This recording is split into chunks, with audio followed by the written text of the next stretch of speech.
Ever felt like your neighbor's obsession with video doorbells crossed the line? Join us as we discuss the ethical quagmire of modern day neighbor surveillance.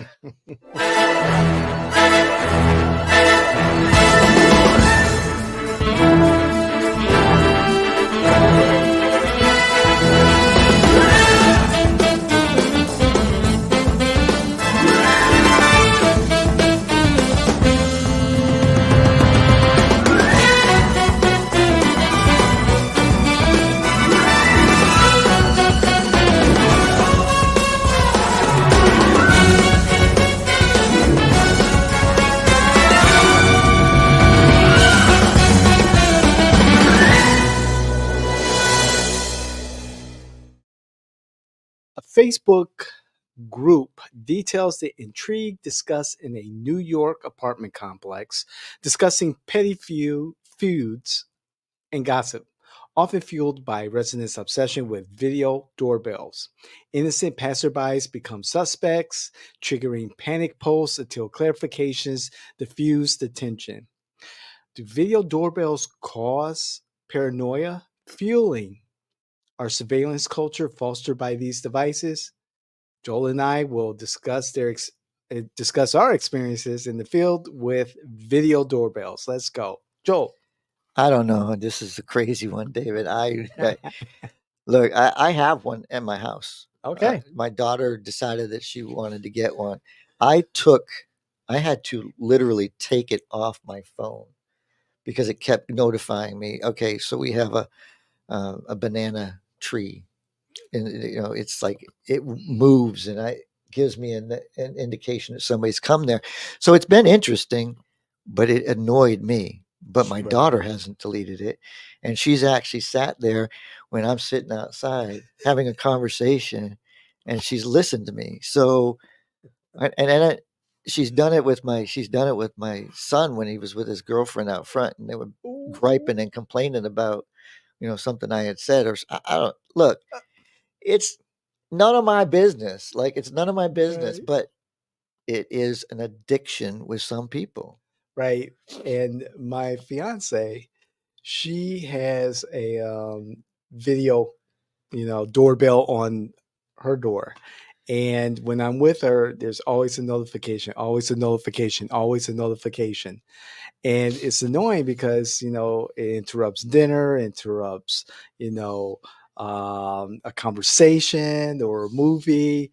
And although she has it on mute, you can see her phone just lights up.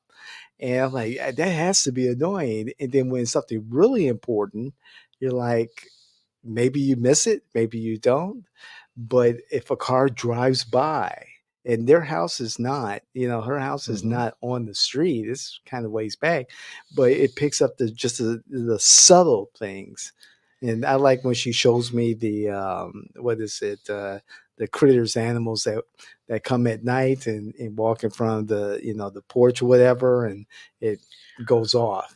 Well, I'll tell you, I have a routine. I like to walk every day. I have to walk. I try to get some exercise. So I'm over towards the 436 Semerin in Seminole County. So if anybody needs a reference, Old Time Cigars shop is over there.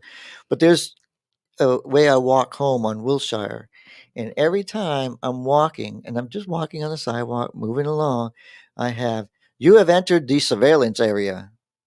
I'm like, at least that one tells me I'm being Right, videotaped. I right, mean, right, some of these things you're just videotaping, right. and that's I don't know. I think you should have an indication whether you're being monitored, Sure. and but you are in public. You're out in you know you're out in visibility. So even with as a law enforcement officer, in sight, is fine. Mhm. It's when you start digging into somebody's pocket that you or you're recording them and you can't see them on the telephone.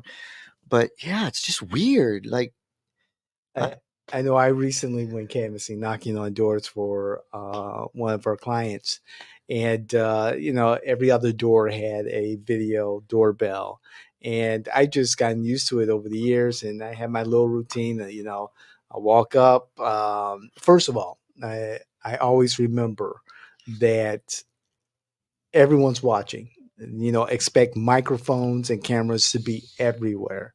Yes. So, if I'm on the phone with someone or if I'm walking with someone, I just watch what I say. I tell our canvassers, the same thing. I tell our candidates the same thing. Be careful what you say, even if you're, in the street and the Hmm. house is,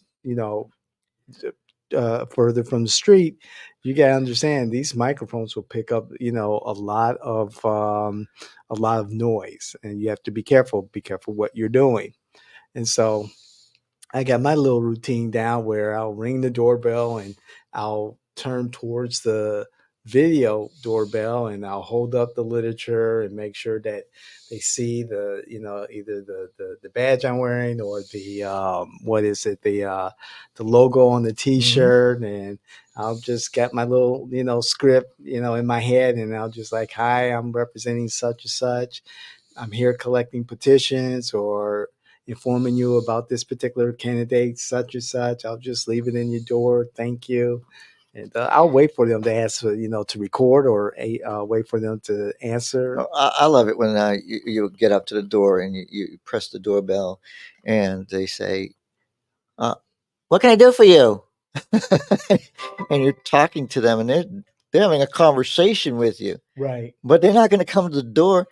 It's like, well, hey, what do they stand for, or do they believe in this issue? And I'm like, yes, and the phone number's here, and just leave it.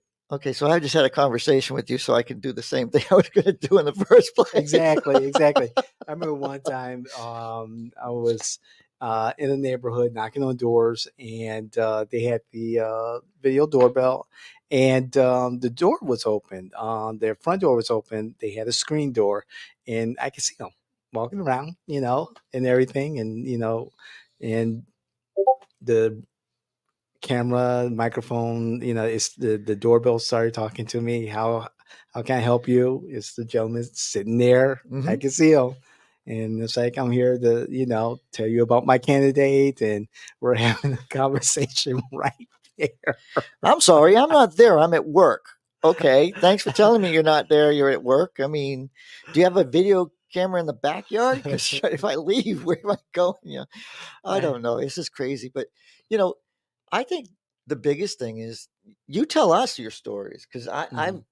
I've seen videotapes. I mean, we could watch Yeah. videotapes forever. There was one that I saw that a cat got up inside the car and two dogs literally Ooh. tore the car apart. Oh, I had man. never seen it like pulling fenders off and everything just to get at the cat. I was like, see now, if I had my video camera, I'd be seeing stuff like that. No, this is crazy, but it is addictive.